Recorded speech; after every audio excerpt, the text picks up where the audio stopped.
When you get a slate like this one, the kind where every matchup has layers underneath the surface and every betting angle feels like it's sitting on a knife's edge, these are the days that separate casual fans from people who truly study the rhythms of NBA basketball.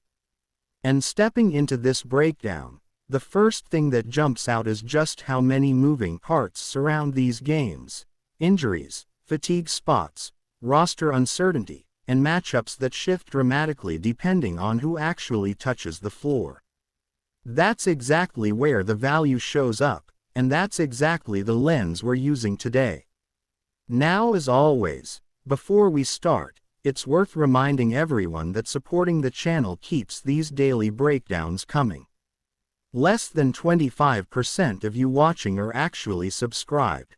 If you find value in the analysis, if you enjoy the picks, and if you want to help the channel grow toward that 2,000 goal, right now sitting at 1123, hit that subscribe button.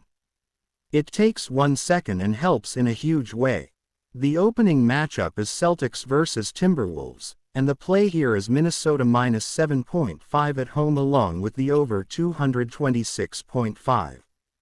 Boston walks into this game in a spot that almost always spells trouble for a team relying heavily on high-level creation.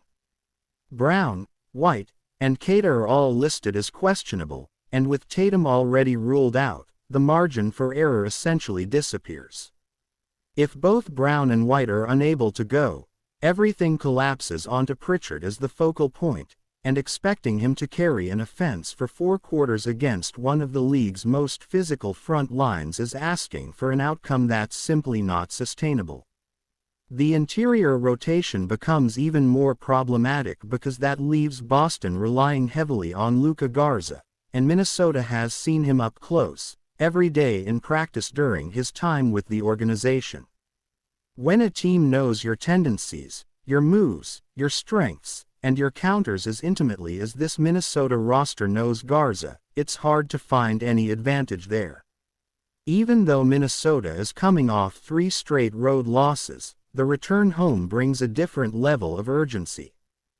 Good teams usually respond with energy the moment they're back in their own building, and the matchups here line up heavily in the Wolves' favor. Their trio inside, McDaniels, Randall, and Gobert, creates matchup problems at every level because Boston simply doesn't have the size available right now to withstand that kind of punishment possession after possession. Add Edwards into that mix, and the pressure becomes overwhelming. Minnesota needs this win to stop the slide, and the setup gives them exactly the type of spot they usually capitalize on. The next matchup shifts into Nets versus Bucks, with the plays being Nets plus 10.5 and the under 224.5. Structurally, this Milwaukee team has transformed into a classic under profile. Giannis naturally slows the game down in the half court, and when he's paired with Dame, possessions tend to get more methodical because the offense funnels into isolation or downhill drives that take time to develop. It's still effective basketball, but not fast basketball. The Nets enter the game missing the players who absorb the largest portion of their salary cap: Porter, Thomas, and Highsmith. Yet even with those absences, the number still feels inflated because Milwaukee is operating on the second night of a back-to-back. Giannis was questionable the night before, and whenever you see superstar uncertainty on a back-to-back, it becomes impossible to trust a double-digit spread. If he's ruled out, the Nets' moneyline instantly becomes a live value play because fatigue plus missing star power brings everything into striking distance. Yes, Brooklyn is struggling at 3-15, but young players always bring energy, and sometimes effort alone can swing the later stages of a game when the opponent is tired. The Nets are not a good team on paper right now, but they do play hard. And that's exactly the profile that causes trouble when the favorite is dealing with travel fatigue, uncertainty in the rotation, and potentially limited minutes from its star. Meanwhile, Milwaukee being on a back-to-back likely means heavier legs in the final stretch, and that's where the spread and total start to make sense together. If the game slows down, if the Bucks shorten possessions, and if Giannis' status becomes even slightly limited, the under 224.5 aligns cleanly with how the matchup is trending. From there, we move into Nuggets versus Suns, with the plays being Denver -6 and the under 233.5. Both teams enter on a back-to-back, which makes the betting angles hinge entirely on availability. Denver is stepping in after a surprising and frankly frustrating home loss to a Spurs team that didn't even have Wembanyama on the floor, something that almost never happens in that building. But historically, Denver has always responded well after an uncharacteristic loss, especially when Jokic and the core are coming off a game where they know they underperformed. The Suns, on the other side, just lost a close battle to the Thunder, and immediately having to travel home for the second leg makes the turnaround physically draining. That fatigue tends to show up most clearly late in games, especially for teams without deep bench reliability. The previous night left both teams missing key rotational players. Denver was without Strother, Gordon, and Braun. Phoenix didn't have Livers, Allen, Dunn, or Green. And with both sides stepping into another game less than 24 hours later, rotations get unpredictable.